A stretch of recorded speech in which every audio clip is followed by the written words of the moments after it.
महबूबनगर शहर का बाबू दाखिला कहलाए जाने वाला इलाका पद्मावती कॉलोनी, जहां से शहर में दाखिल होने वाली अहम शाहराह पर दरमियान में लगाई गई स्ट्रीट लाइट कई मुकामात पर काम नहीं कर रही है,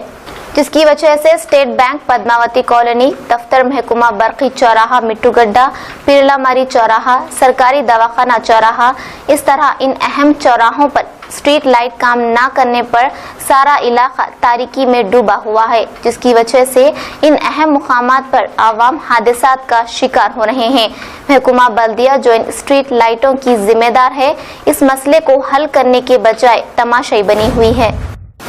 आपको हमारी न्यूज और एंटरटेनमेंट तमाम प्रोग्राम पसंद आते हैं तो फिर लाइक करें, शेयर करें और सब्सक्राइब करें, और हाँ, बेल आइकॉन दबाना ना भूलें ताकि आप हमारी हर न्यूज और हर एंटरटेनमेंट प्रोग्राम से अपडेट रहें।